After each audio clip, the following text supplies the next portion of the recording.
ನಮಸ್ಕಾರ. ಇವತ್ತು ನಾವೊಂದು ಮುಖ್ಯವಾದ ವಿಚಾರವನ್ನು ನೋಡೋಣ. ಏನಪ್ಪ ಅದು? ಮನುಷ್ಯ ಜನ್ಮ ಬಹಳ ವಿಶೇಷವಾದ ಜನ್ಮ ಅಂತ ಕೆಲವರು ಹೇಳ್ತಾರೆ. ಇನ್ನು ಕೆಲವರು ಯಾಕಪ್ಪ ಮನುಷ್ಯ ಜನ್ಮ ಅಂತಾರೆ. ಆದರೆ ಪ್ರಕೃತಿಯಲ್ಲಿ ನೋಡಿ, ಪ್ರಾಣಿಗಳು ಪಕ್ಷಿಗಳು ಎಲ್ಲ ಏನೋ ಒಂದು ರೀತಿಯಾದಂಥ ಶಿಸ್ತಿನಿಂದನೇ ಬದುಕ್ತಾ ಇದೆ. ಆದರೆ ಮನುಷ್ಯ ಶಿಸ್ತಿಗೆ ಒಳಪಟ್ಟಿದ್ರೂ ಕೂಡ ಯಾವುದನ್ನು ಹಿಂಬಾಲಿಸೋದಿಲ್ಲ. ದಿನನಿತ್ಯ ನಾವು ಮಾಡುವಂಥ ಕೆಲಸಗಳು, ಅದು ಎದ್ದೊಳೋದಾಗ್ಬೋದು, ಊಟ ಮಾಡೋದಾಗ್ಬೋದು, ಮಲಗೋದಾಗ್ಬೋದು, ಮಾತಾಡೋದಾಗ್ಬೋದು, ಕೆಲಸ ಮಾಡೋದಾಗ್ಬೋದು, ಓಡಾಡೋದಾಗ್ಬೋದು, ಸ್ನಾನ ಮಾಡೋದಾಗ್ಬೋದು, ಇದೆಲ್ಲವೂ ಕೂಡ ಹೇಗಿರಬೇಕು ಅಂದರೆ ಕಂಡೀಷನಲ್ಲ, ಹಿಂಗೇ ಇರಬೇಕು ಅಂತಲ್ಲ, ಹೇಗಿರಬೇಕು ಅಂತ ನಮ್ಮ ಹಿರಿಯರು ಬಹಳ ವಿಚಾರಗಳನ್ನು ಹೇಳೋಗಿದ್ದಾರೆ.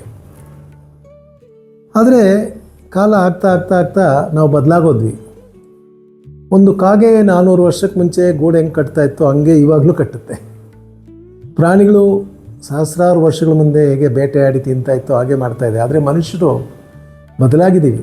ನಾಗರಿಕತೆ ಬೆಳೀತಾ ಬೆಳೀತಾ ಬೆಳೀತಾ ನಾವು ಬದಲಾಗಿದ್ದೀವಿ. ಆದರೆ ಹಲವಾರು ವಿಚಾರಗಳನ್ನು, ನಮ್ಮ ಹಿರಿಯರು ಹೇಳಿದಂಥ ವಿಚಾರಗಳನ್ನು ಮರ್ತೋಗಿದ್ದೀವಿ, ಬಿಟ್ಬಿಟ್ಟಿದ್ದೀವಿ.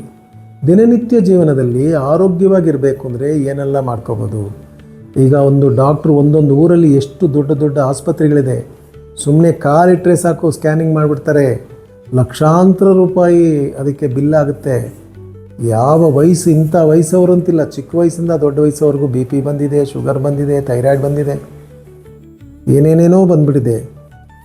ಇದೆಲ್ಲದಕ್ಕೂ ಏನಾದ್ರು ದಾರಿ ಇದೆಯಾ? ನಾವೇನಾದ್ರು ದಿನನಿತ್ಯ ಏನಾದ್ರು ಒಂದು ಸಣ್ಣ ಪುಟ್ಟದಾದಂಥ ಕೆಲಸಗಳನ್ನು ಮಾಡಿ ಸರಿಪಡಿಸ್ಕೋಬೋದಾ? ಖಂಡಿತ ಹೇಳಿದ್ದಾರೆ ಹಿರಿಯರು, ಬನ್ನಿ ನೋಡೋಣ.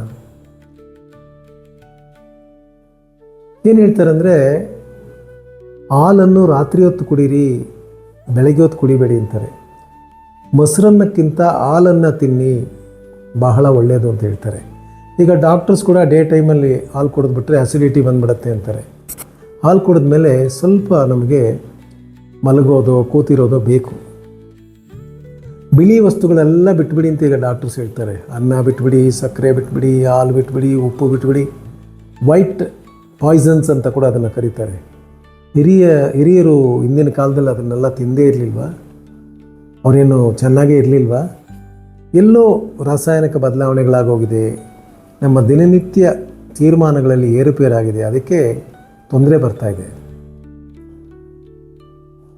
ವಾರಕ್ಕೆ 2 ಸಲ ಎಣ್ಣೆ ಸ್ನಾನ ಮಾಡಿ ಅಂತಾರೆ. ಈಗಿನ ಕಾಲದ ಡಾಕ್ಟ್ರುಗಳು ಮಕ್ಕಳಿಗೆ ಎಣ್ಣೆನೇ ಹಚ್ಚಬೇಡಿ ಅಂತಾರೆ.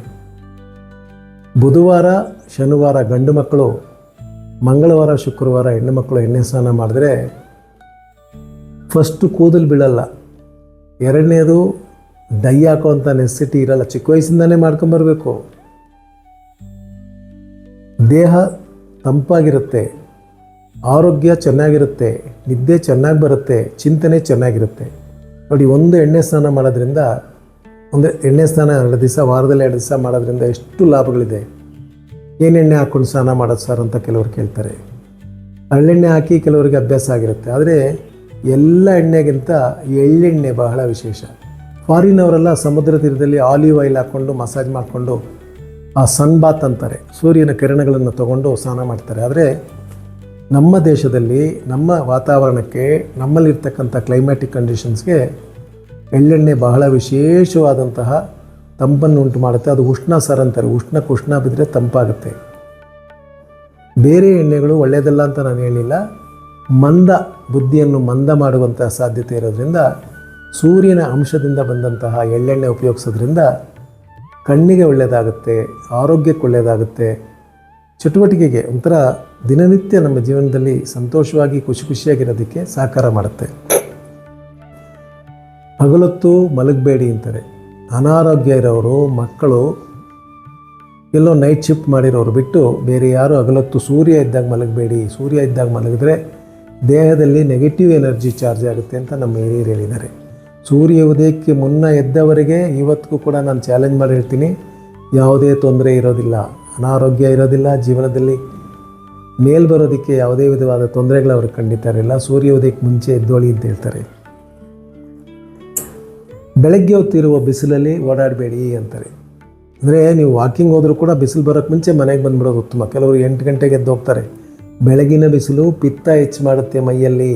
ಸಾಯಂಕಾಲದ ಬಿಸಿಲು ಮೈಯಲ್ಲಿ ಆರೋಗ್ಯವನ್ನು ಉಂಟು ಮಾಡುತ್ತೆ. 4:30ಯಿಂದ 5:30 ಬಿಸಿಲು. ವಿಟಮಿನ್ ಎ ಇದೆ ಅಂತ ಹೇಳಿದ್ದಾರೆ. ಬೆಳಗ್ಗೆ ಹೊತ್ತು ಬಿಸಿಲಲ್ಲಿ ಪಿತ್ತ ಹೆಚ್ಚಾಗೋದ್ರಿಂದ ಓಡಾಡಬೇಡಿ ಅಂತಾರೆ. ಮೂತ್ರ ಮಲ ವಿಸರ್ಜನೆಯನ್ನು ಕಂಟ್ರೋಲ್ ಮಾಡಬೇಡಿ. ಎಲ್ಲೋ ಹೈವೇನಲ್ಲಿ ಹೋಗ್ತಾ ಇರ್ತೀರ, ನಿಲ್ಲಿಸಬೇಕು ಅಂತ ಅನಿಸುತ್ತೆ, ಆಗಲ್ಲ, ಸ್ವಲ್ಪ ದೂರದಲ್ಲಿ ನಿಲ್ಲಿಸ್ತೀನಿ ಅಂತ ಹೋಗಿ ಕೊನೆಯಲ್ಲಿ ರಿಫ್ಲೆಕ್ಸ್ ಹೊಡೆದ್ಬಿಡುತ್ತೆ. ಕೆಲವು ಗಂಡು ಮಕ್ಕಳು ಯೂರಿನ್ ಪಾಸ್ ಮಾಡಬೇಕಾದ್ರೆ ಸತ್ತೋಗಿದ್ದಾರೆ. ಮಲಮೂತ್ರವನ್ನು ಯಾವತ್ತೂ ಕಂಟ್ರೋಲ್ ಮಾಡಬೇಡಿ. ಅದು ಸುಲಭವಾಗಿ ಹೋಗಬೇಕು. ತಕ್ಷಣ ಅಂದ್ಕೊಂಡಿದ್ದ ತಕ್ಷಣ ಅದು ಹೋಗ್ಬಿಡಬೇಕು. ಮಲಿಕೊಂಡಾಗ ಎಡಗೈಯನ್ನು ತಲೆ ಕೆಳಗೆ ಇಟ್ಕೊಂಡು ಮಲಿಕೊಳ್ಳಿ, ಎಡಭಾಗದಲ್ಲಿ ಮಲಿಕೊಳ್ಳಿ ಅಂತಾರೆ. ನೆಟ್ಟಿಗೆ ಮಲಿಕೊಂಡ್ರೂ ಕೆಲವ್ರಿಗೆ ವಯಸ್ಸಾಗ್ತಾ ತೊಂದರೆ ಬರುತ್ತೆ. ಚಿಕ್ಕ ವಯಸ್ಸಲ್ಲಿ ನಾವು ಹೆಂಗೆ ಮಲಗಿದ್ರೂ ಗೊತ್ತಾಗಲ್ಲ. 35-40 ವಯಸ್ಸಾದಮೇಲೆ ಒಂದು ಎಡಭಾಗಕ್ಕೆ ಕೈ ಇಟ್ಕೊಂಡು ಮಲಗೋದು ಉತ್ತಮವಾದಂಥ ನಿದ್ದೆಯನ್ನು ಕೊಡುತ್ತೆ. ಹುಳಿಯಾದಂತಹ ಮೊಸರನ್ನು ತಿನ್ನಿ ಅಂತಾರೆ. ನೋಡಿ, ಬ್ಯಾಕ್ಟೀರಿಯಾಸ್ ಗಟ್ಸ್ ಅಂತ ಹೇಳ್ತಾರೆ. ನಮ್ಮ ಹೊಟ್ಟೆಯಲ್ಲಿ ಇರ್ತಕ್ಕಂಥ ನಾವು ಇಡ್ಲಿ ದೋಸೆ ಏನು ತಿಂತೀವಿ ಅದರಲ್ಲಿ ಬ್ಯಾಕ್ಟೀರಿಯಾ ಇದೆ. ಕಾಮನ್ ಸಾಲ್ಸ್ ಅಂತಾರೆ ಈ ಡಾಕ್ಟರ್ಸ್ಗಳು. ನಮ್ಮ ದೇಹದಲ್ಲಿ ಕೆಲವು ನುಣ್ಣಗಿರ್ತಕ್ಕಂತಹ ಕ್ರಿಮಿಗಳು, ಬ್ಯಾಕ್ಟೀರಿಯಾಸು ನಮಗೆ ಸಹಕಾರವಾಗಿರುತ್ತೆ. ಹಾರ್ಮ್ಫುಲ್ ಬ್ಯಾಕ್ಟೀರಿಯಾಸ್ ಬೇರೆ, ಹೆಲ್ಪ್ಫುಲ್ ಬ್ಯಾಕ್ಟೀರಿಯಾಸ್ ಬೇರೆ. ನಮಗೆ ಸ್ವಲ್ಪ ಹುಳಿಯಾದಂಥ ಮೊಸರು ತಿಂದಾಗ ಕರಳು ಶುದ್ಧವಾಗುತ್ತೆ ಅಂತ ಹೇಳ್ತಾರೆ. ಹಿಂದಿನ ದಿವಸ ಮಾಡಿದಂತಹ ಆಹಾರವನ್ನು ನೆಕ್ಸ್ಟ್ ಡೇ ತಿನ್ನಬೇಡಿ ಅಂತ ಶಾಸ್ತ್ರ ಹೇಳುತ್ತೆ. ಆದರೆ ಈಗ ಫ್ರಿಜ್ಗಳಲ್ಲಿ ಹೋಗಿ ತೆಗೆದು ನೋಡಿಬಿಟ್ರೆ ನೀವು ಅಬ್ಬಬ್ಬಬ್ಬಬ್ಬ ಸಾರೇನು ರಸ ಏನು. ಅದು ವೆಜಿಟೇರಿಯನ್ ಆದರೂ ಪರವಾಗಿಲ್ಲ, ನಾನ್ ವೆಜಿಟೇರಿಯನ್ ಫುಡ್ಡನ್ನು ಹಿಂದಿನ ದಿವಸ ಬೇಯಿಸಿದರೆ ಮಾರನೇ ದಿವಸ ತಿನ್ನಬೇಡಿ ಅಂತ ನಮ್ಮ ಶಾಸ್ತ್ರ ಹೇಳುತ್ತೆ. ಹೊಟ್ಟೆ ಹಸಿವಾದಾಗ ಮಾತ್ರ ಊಟ ಮಾಡಿ. ಈಗ ನಮ್ಮಲ್ಲಿ ಊಟ ಮಾಡ್ಕೊಂಡು ಹೋಗಿರ್ತೀವಿ, ಯಾರೋ ಲಗ್ನ ಪತ್ರಿಕೆ ಕೊಡೋಕ್ಕೆ, ಅಯ್ಯೋ ಸ್ವಲ್ಪ ತಿಂಡಿ ತೊಗೊಳ್ಳಿ, ಉಪ್ಪಿಟ್ಟು ತೊಗೊಳ್ಳಿ, ರವೆ ಇಡ್ಲಿ ತೊಗೊಳ್ಳಿ, ಹಾಕಿ ಅದನ್ನೇನು ರುಬ್ಬಕ್ಕೆ ಜಾಗ ಇಲ್ಲದೆ ಅಂತ ಪರಿಸ್ಥಿತಿ ಬಂದ್ಬಿಡುತ್ತೆ. ಆದ್ದರಿಂದ ಮನುಷ್ಯನಿಗೆ ವೈರಾಗ್ಯ ಊಟದಿಂದ ಪ್ರಾರಂಭ ಆಗುತ್ತೆ. Determination starts with food habits ಅಂತ ಹೇಳ್ತಾರೆ. ನೀವು ಯಾವಾಗ ಊಟದ ಮೇಲೆ ಒಂದು ಗಮನ ಇಡ್ತೀರೋ, ನೀವು ಯಾವುದೇ ಕೆಲಸ ಮಾಡೋಕ್ಕೆ ಹೊರಟರು ಕೂಡ ಅದನ್ನು ಸರಿಯಾಗಿ ಮಾಡುವಂತಹ ಯೋಗ ಇದೆ. ಈಗ ಇಂಟರ್ಮಿಟೆಂಟ್ ಫಾಸ್ಟಿಂಗ್ ಅಂತ ಬಂದಿದೆ. 15 hours 14 hours ನಮ್ಮವ್ರು ಹಿರಿಯರು ಹೇಳಿದ್ದಾರೆ 2 ಹೊತ್ತು ಊಟ ಮಾಡಿ ಅಂತ. ಬೆಳಗ್ಗೆ 1 ಹೊತ್ತು ಮಾಡಿ, ರಾತ್ರಿ 1 ಹೊತ್ತು ಮಾಡಿ ಅಂತಾರೆ. ಬಾಡಿ ಕ್ಲಾಕ್ ಅಂತ ಹೇಳ್ತೀವಿ. ನಮ್ಮ ದೇಹದಲ್ಲಿರ್ತಕ್ಕಂಥ ಒಂದು ಗಡಿಯಾರ, ನಾವು ಅದನ್ನು ಹೆಂಗೆ ಅಭ್ಯಾಸ ಮಾಡಿಸ್ತೀವೋ ಆ ಥರ ಆಗುತ್ತೆ. ತಲೆ ಎಳೆದನ್ನು ಮೈ ಕೇಳಿದ್ರೆ ಗೆಲ್ತೀವಿ, ಮೈ ಎಳೆದನ್ನು ತಲೆ ಕೇಳಿದ್ರೆ ಸೋತೋಗ್ತೀವಿ. ಅದರಿಂದ ಆದಷ್ಟು ತಲೆ ಏನು ಹೇಳುತ್ತೋ ಅದನ್ನು ಕೇಳೋದಕ್ಕೆ ಮೈಯನ್ನು ಪಳಗಿಸ್ಕೊಳ್ಳಿ ಅಂತ ಹಿರಿಯರು ಹೇಳಿದ್ದಾರೆ. ಹಗಲೊತ್ತು ಮಲಗಿಲ್ಲ ಅಂದರೆ ರಾತ್ರಿ ಹೊತ್ತು ಚೆನ್ನಾಗಿ ನಿದ್ದೆ ಬರುತ್ತೆ. ನನ್ನ ಹತ್ರ ಭಾಳ ಜನ ಬಂದು ಕೇಳ್ತಾರೆ, ರಾತ್ರಿ ನಿದ್ದೆನೇ ಬರಲ್ಲ ಸರ್ ಅಂತ. ನಾನು ಜಾತಕ ನೋಡ್ಬಿಟ್ಟು ಮಗ್ಲೊತ್ತು ಸ್ವಲ್ಪ ಮಲಿಕೋತಿರಲ್ಲ ನೀವು ಪರ. ಹೌದು ಸರ್, ಹಗಲೊತ್ತು ಸುಮಾರು 2 hours ಮಲಿಕೋತೀನಿ ಅಂತಾರೆ. ನಮ್ಮ ದೇಹವನ್ನು ಸ್ವಲ್ಪ ನಿಂದನೆ ಮಾಡಬೇಕು. ಅಂದರೆ ಅದಕ್ಕೆ ಕೆಲಸ ಕೊಡಬೇಕು. ಕೆಲಸ ಕೊಟ್ಟರೆ ಅದು ರಾತ್ರಿ ಹೊತ್ತು ಆಯಿತು ನಾನು ಕೆಲಸ ಕೊಟ್ಟಿದ್ದೀಯಾ, ನನಗೆ ರೆಸ್ಟ್ ಕೊಡು ಅಂತ ಕೇಳುತ್ತೆ. ನೀವು ಮಧ್ಯಾಹ್ನ ರೆಸ್ಟು, ಬೆಳಗ್ಗೆ ರೆಸ್ಟ್ ಕೊಟ್ಬಿಟ್ರೆ ಅದಕ್ಕೆ ಆಮೇಲೆ ರೆಸ್ಟೇ ಬೇಕಾಗೋದಿಲ್ಲ. ಊಟ ಮಾಡ್ತಾ ಇರ್ಬೇಕಾದ್ರೆ ಪಕ್ಕದಲ್ಲಿ ನೀರು ಇಟ್ಕೊಂಡು ಕೆಲವರು ಕುಡಿತಾನೇ ಇರ್ತಾರೆ. ಅದು ಒಳ್ಳೆಯದಲ್ಲ ಅಂತಾರೆ ನಮ್ಮ ಹಿರಿಯರು. ಒಳ್ಳೆ ಬಾಯಾರಿಕೆ ಆದರೂ ಕೂಡ ಸ್ವಲ್ಪ ತಡೆದು ಆ ನಿಮ್ಮ ಗಂಟ್ಲಲ್ಲಿ ಏನು ಸಲೈವ ಅಂತಾರೆ, ಎಂಜಿಲ್, ಅದು ಬಂದಾಗ ಅದನ್ನೇ ನುಂಗಿ ಅದರ ನಂತರ ನೀರು ಕುಡೀರಿ ಅಂತ ಹೇಳ್ತಾರೆ. ಹೊಟ್ಟೆಗೆ ಊಟ ಹೆಂಗೆ ಮಾಡಬೇಕು ಅಂತಂದರೆ, ಅರ್ಧ ಹೊಟ್ಟೆ ಊಟ ಮಾಡಬೇಕಂತೆ, 1/4 ಭಾಗ ನೀರಿರಬೇಕಂತೆ, 1/4 ಭಾಗ ಜಾಗ ಬಿಟ್ಟಿರಬೇಕಂತೆ. ಆವಾಗ ನೋಡಿ ನಮ್ಮ ಜೀರ್ಣಕೋಶ ಬಹಳ ಚೆನ್ನಾಗಿ ಕೆಲಸ ಮಾಡುತ್ತೆ ಅಂತ ಹೇಳಿದ್ದಾರೆ. ಊಟ ಆದಮೇಲೆ ಏಕ್ದಮ್ after meal rest a while, after supper walk a mile ಅಂತ ಹಿರಿಯರು ಹೇಳ್ತಾರೆ. ಅಂದರೆ ಮಧ್ಯಾಹ್ನ ಊಟ ಆದ ತಕ್ಷಣ ಮಲಿಕೋ ಅಂತ ಹೇಳಿಲ್ಲ, ಸ್ವಲ್ಪ ಹೊತ್ತು ಕೂತ್ಕೋ, ಎದ್ದೋಳು, ನಡಿ, ಆ ಕಡೆ ಈ ಕಡೆ ಓಡಾಡ್ಬಿಟ್ಟು ಹೋಗುವಂಥ. ರಾತ್ರಿ ಊಟ ಆದಮೇಲೆ ಖಂಡಿತ ಒಂದು ಅರ್ಧ ಮೈಲಿ ಯಾರು ನಡಿ ಅಂತ ಹೇಳಿದೆ. ಅದು ಇಂಗ್ಲೀಷ್ ಅವರು ನಮ್ಮಿಂದ ಎಲ್ಲ ಏನಿತ್ತು ಅದನ್ನೆಲ್ಲ ಪ್ರಾವರ್ಬ್ ಥರ ಮಾಡ್ಕೊಂಬಿಟ್ರು. ಆದರೆ ನಮ್ಮವ್ರು ಹೇಳಿರೋದು ಊಟದ ನಂತರ ಖಂಡಿತ ಸ್ವಲ್ಪ ಹೊತ್ತು ನಡೀರಿ. ಅದು ನಿಮಗೆ ಜೀರ್ಣಕೋಶವನ್ನು, ಈಗ ಮೋಲ್ಡಿಂಗ್ ಹಾಕಿದ್ರೇ ಮಿಷಿನ್ಸ್ ಎಲ್ಲ ಬಂದುಬಿಟ್ಟಿದೆ.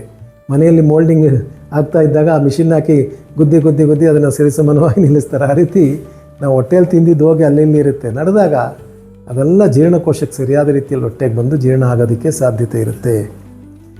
6 ತಿಂಗಳಿಗೆ ಒಂದು ಸಲ ಆದರೂ ಹೊಟ್ಟೆ ಕ್ಲೀನ್ ಆಗೋದಕ್ಕೆ ಔಷಧಿ ತೊಗೊಳ್ಳಿ ಅಂತ ಹಿರಿಯರು ಹೇಳಿ. ಈಗಿನ ಕಾಲದಲ್ಲಿ ಇಲ್ಲವೇ ಇಲ್ಲ. ನಾವೇನೋ ಪಾನಿಪುರಿ ಬೇಲ್ಪುರಿ ತಿಂದ್ಬಿಡ್ತೀವಿ, ನ್ಯಾಚುರಲ್ ಆಗಿ ಅದೇ ಫುಡ್ ಪಾಯ್ಸನಿಂಗ್ ಆಗೋಗುತ್ತೆ. ಆ ರೀತಿ ಎಲ್ಲ ಹಿಂದಿನ ಕಾಲದಲ್ಲಿ ಹರಳೆಣ್ಣೆ ಕೊಡೋರು, ಹೊಟ್ಟೆ ಕ್ಲೀನ್ ಮಾಡೋದಕ್ಕೆ ಮಾತ್ರೆಗಳನ್ನು ಕೊಡೋರು, ಜಾಪಾಳ ಮಾತ್ರೆ ಎಮ್ಮೆಗಳಿಗೆಲ್ಲ ಹಾಕ್ತಾಯಿದ್ರು. ಆದರೆ ಕೆಲವರು ಚಿಕ್ಕದಾಗಿ ತೊಗೊಂಡಾಗ ಹೊಟ್ಟೆ ಶುದ್ಧೀಕರಣವಾಗುತ್ತೆ ಅಂತ ಕೂಡ ಹೇಳಿದ್ರು. ಎಣ್ಣೆ ಸ್ನಾನ ಮಾಡೋದಾಗಲಿ, ಬೆಳಗ್ಗೆ ಎದ್ದು ಸ್ನಾನ, ಅಂದರೆ ಸ್ನಾನ ಮಾಡೋದ್ರೂ ಕೂಡ ಬೇರೆ ಬೇರೆ ವಿಧ ಹೇಳಿದ್ದಾರೆ. ಸೂರ್ಯ ಉದಯಕ್ಕೆ ಮುನ್ನ ಸ್ನಾನ ಮಾಡಿದರೆ ದೇವತಾ ಸ್ನಾನ ಅಂತ ಅದಕ್ಕೆ ಹೆಸರು. ಸೂರ್ಯ ಉದಯ ಸಮಯದಲ್ಲಿ ಸ್ನಾನ ಮಾಡಿದರೆ ಮನುಷ್ಯ ಸ್ನಾನ ಅಂತ ಹೆಸರು. ಸೂರ್ಯ ಉದಯದ ನಂತರ ಮಾಡಿದ್ರೆ ರಾಕ್ಷಸ ಸ್ನಾನ ಅಂತ ಅದಕ್ಕೆ ಹೆಸರು ಹೇಳಿದ್ದಾರೆ. ಅಂದರೆ ನಾವು ದಿನನಿತ್ಯ ಸ್ನಾನ ಏನು ಮಾಡ್ತೀವಿ ಅದೇ ನಮ್ಮ ದೃಷ್ಟಿಯನ್ನು, ಅಂದರೆ ಸರ್ ಭಾಳ ದೃಷ್ಟಿ ಆಗೋಯ್ತು ಸರ್, ನಮ್ಮ ಮೇಲೆ ಕಣ್ಣಾಗ್ತಾರೆ ಸರ್ ಅಂದರೆ ನೀವು ಸ್ನಾನ ಮಾಡ್ತೀರ ನೋಡಿ, ಅದರಲ್ಲೇ ನಿಮ್ಮ ದೃಷ್ಟಿ ಹೋಗುತ್ತೆ. ಆದರೆ ಬೆಳಗ್ಗೆ ನೋಡಿ ದೇವಸ್ಥಾನಕ್ಕೆ ಹೋಗ್ಬೇಕಾದ್ರೆ ಎಲ್ಲರೂ ಪೂಜೆ ಪುನಸ್ಕಾರ ಇದ್ದಾಗ ಬೆಳಗ್ಗೆ ಎದ್ದು ಸ್ನಾನ ಮಾಡಿ ಎಷ್ಟು ಫ್ರೆಶ್ ಆಗಿರ್ತೀವಿ. ನಿಮಗೆ ನಿಮ್ಮ ಮುಖ ನೋಡಿಕೊಂಡ್ರೆ ಕನ್ನಡಿಯಲ್ಲಿ ಖುಷಿಯಾಗುತ್ತೆ. ನೀವು ಆಮೇಲೆ ನಿಧಾನಕ್ಕೆ 8-9 ಗಂಟೆಗೆ ಎದ್ದು ಸ್ನಾನ ಮಾಡಿದ್ರೆ ಅದು ಪ್ರಯೋಜನವಿಲ್ಲ ಅಂತ ಹೇಳ್ತಾರೆ. ಬಹಳ ಸುಗಂಧವಾದಂಥ ಹೂಗಳನ್ನು ರಾತ್ರಿ ಹೊತ್ತು ಮೂಸು ನೋಡಬೇಡಿದ್ದಾರೆ. ಸಾಮಾನ್ಯವಾಗಿ ಹೂಗಳನ್ನು ಮೂಸು ನೋಡಬಾರ್ದು. ತಲೆಯಲ್ಲಿ ಇಟ್ಕೊಳ್ಳೋದಕ್ಕೆ ದೇವರ ಹತ್ರದಿಂದ ಕೊಟ್ಟಿದ್ದನ್ನು ಮೂಸು ನೋಡ್ಬಾರ್ದು ಅಂತೀವಿ. ಯಾವುದೇ ಹೂವು ಆಗಲಿ ರಾತ್ರಿ ಹೊತ್ತು ಆ ಹೂವನ್ನು ಸುಗಂಧವಾಗಿರ್ತಕ್ಕಂಥ ಹೂವು ಅಲ್ವಾ, ಸಂಪಿಗೆ ಹೂವು ಅಲ್ವಾ, ಮಲ್ಲಿಗೆ ಹೂವು ಅಲ್ಲ ಅಂತ ಸಿನಿಮಾಲಿ ಯಾರೋ ವಿಲ್ಲನ್ನು ಕೈಗೆ ಸುತ್ಕೊಂಡು ಮೂಸ್ತಾನಲ್ಲ ಆ ಥರ ಮೂಸ್ಬಿಟ್ಟು ಅನಾರೋಗ್ಯ ಪಡಬೇಡಿ ಅಂತ ಕೂಡ ಹೇಳ್ತಾರೆ. ಕುರಿ ಮತ್ತು ಕತ್ತೆ ಹೋಗ್ತಾ ಇದ್ದರೆ ಅದ್ರ ಹಿಂದೆ ಹೋಗಬೇಡಿ ಸ್ವಲ್ಪ ಹೊತ್ತು. ಕುರಿ ಮತ್ತು ಕತ್ತೆ ಹೋಗ್ತಾ ಇದ್ದರೆ ಅದು ಧೂಳು ಒಳ್ಳೆಯದಲ್ಲ, ಆದರೆ ಹಸುವಿನ ಧೂಳು ಒಳ್ಳೆಯದು. ಸಾಯಂಕಾಲ 6 ಗಂಟೆಗೆ ಹಸುಗಳು ಮೇವು ಮುಗಿಸ್ಕೊಂಡು ಮನೆಗೆ ಬಂದರೆ ಗೋಧೂಳಿ ಅಂತ ಹೇಳ್ತಾರೆ. ಆ ಗೋಧೂಳಿ ಅನ್ನೋದು ಒಳ್ಳೆಯ ಮುಹೂರ್ತ. ಆ ಸಮಯದಲ್ಲಿ ಮದುವೆ ಮಾಡ್ಬೋದು, ಮನೆ ಗೃಹ ಪ್ರವೇಶ ಮಾಡ್ಬೋದು, ವಿಶೇಷವಾದ ಕಾರ್ಯಕ್ರಮ ಮಾಡ್ಬೋದು. ಆದರೆ ಕುರಿಯ ಕತ್ತೆಯ ಹೋಗಿದ ದಾರಿಯಲ್ಲಿ ಬರ್ತಕ್ಕಂಥ ಧೂಳೇನಿದೆ ಅದು ಅನಾರೋಗ್ಯವನ್ನು ಉಂಟು ಮಾಡುತ್ತದೆ ಅಂತಾರೆ. ಹಗಲೊತ್ತು ನೆರಳಲ್ಲಿ ಯಾರು ನೆರಳಲ್ಲ ನಿಂತರೂ ಕೂಡ ರಾತ್ರಿ ಹೊತ್ತು ಯಾರು ನೆರಳಲ್ಲೂ ನಿಲ್ಲಬೇಡಿ. ಯಾರೋ ನಿಂತಿರ್ತಾರೆ, ಬೆಳಕಿರುತ್ತೆ, ಬೀದಿ ದೀಪದ ಕಂಬ ಇರುತ್ತೆ, ಅವ್ರ ನೆರಳು ಬೀಳುತ್ತೆ, ಆ ನೆರಳಿಂದ ಹೋಗಿ ನೀವು ನಿಲ್ಲಬೇಡಿ ಅಂತ ಹೇಳುತ್ತೆ. ಆದರೆ 1-2 ನಾನು ಹೇಳಿದ್ನಲ್ಲ, ಎದ್ದೊಳೋದು ಹೆಂಗೆ, ಊಟ ಮಾಡೋದು ಹೆಂಗೆ, ಸ್ನಾನ ಮಾಡೋದು ಹೆಂಗೆ, ಪೂಜೆ ಮಾಡೋದು ಹೇಗೆ, ಮಲಿಕೊಳ್ಳೋದು ಹೇಗೆ, ದೇವಸ್ಥಾನಕ್ಕೆ ಹೋಗೋದು ಹೇಗೆ, ಅಲ್ಲಿ ನಮಸ್ಕಾರ ಮಾಡೋದು ಹೇಗೆ, ಹಿರಿಯರನ್ನು ಕಂಡ್ರೆ ಹೆಂಗಿರಬೇಕು, ಸಾಕಷ್ಟು ವಿಚಾರಗಳು ನಮ್ಮಲ್ಲಿ ಹೇಳಿದ್ದಾರೆ. ಅದಕ್ಕೆ ಸಾಯಂಕಾಲ ಸೂರ್ಯ ಮುಳುಗೋ ಹೊತ್ತರಲ್ಲಿ ಊಟ ಮಾಡಬೇಡಿ, ನಿದ್ದೆ ಮಾಡಬೇಡಿ. ಹಳೆಯ ಬಟ್ಟೆಗಳನ್ನು ಆ ಸಮಯದಲ್ಲಿ ಎತ್ತಿ ದೂರ ಇಡಿ. ಅದನ್ನು ಮಡ್ಚೋಕ್ಕೆ ಹೋಗೋದು ಅಥವಾ ಒಗೆಯೋಕ್ಕೆ ಹೋಗೋದು ಹಾಕಬೇಡಿ. ತಲೆ ಬಾಚೋದು ಕೂಡ ತಲೆ ಬಾಚಿಕೊಂಡು ಮುಖ ತೊಳ್ಕೊಂಡು ದೀಪ ಹಚ್ಚು ಅಂತ ಹೇಳ್ತಾರೆ. ಏನು ಹೇಳಿ, ತಲೆ ಬಾಚಿಕೊಂಡು ಮುಖ ತೊಳ್ಕೊಂಡು ದೀಪ ಹಚ್ಚು ಅಂತ ಹೇಳ್ತಾರೆ ಹೊರತು ದೀಪ ಹಚ್ಚಿಬಿಟ್ಟು ತಲೆ ಬಾಚ್ಕೋ ಅಂತ ಹೇಳಿಲ್ಲ. ಆಮೇಲೆ ಮುಖ ತೊಳ್ಕೊಂಡು ತಲೆ ಬಾಚು ಅಂತ ಹೇಳಿಲ್ಲ. ತಲೆ ಬಾಚ್ಕೋ, ಮುಖ ತೊಳ್ಕೊ, ದೀಪ ಹಚ್ಚು ಅಂತ ಹೇಳ್ತಾರೆ. ಬೆಳಗ್ಗೆ ಹೊತ್ತು ಎದ್ದ ತಕ್ಷಣ ಮೇಯ್ನ್ ಬಾಗಿಲು ಡೋರನ್ನು ತೆಗೆದು ದೀಪ ಹಚ್ಚಬೇಕು. ಸಾಯಂಕಾಲದ ಹೊತ್ತು ದೀಪ ಹಚ್ಚಿದ ತಕ್ಷಣ ಡೋರನ್ನು ಮುಚ್ಚಬೇಕು, ಅಥವಾ ಡೋರ್ ಮುಚ್ಚಿಬಿಟ್ಟು ದೀಪ ಹಚ್ಚಬೇಕು. ಒಂದು ವೇಳೆ ಮನೆ ಬಾಗಿಲು ಯಾವಾಗಲೂ ತೆಗೆದಿರಬೇಕು ಅಂದರೂ ಕೂಡ ಸ್ವಲ್ಪ ಹೊತ್ತು 1-2 ನಿಮಿಷ ಬಾಗಿಲನ್ನು ಮುಚ್ಚಿ ದೀಪ ಹಚ್ಚಿ ಅದರ ನಂತರ ಬಾಗಿಲನ್ನು ತೆಗಿಬೇಕು. ನೋಡಿ, ಈ ರೀತಿ ಎಷ್ಟೋ ವಿಚಾರಗಳಿದೆ, ಒಂದೊಂದೇ ಹೇಳ್ಕೊಂಡು ಹೋಗ್ತೀನಿ. ನೋಡೋಣ. ನಮಸ್ಕಾರ.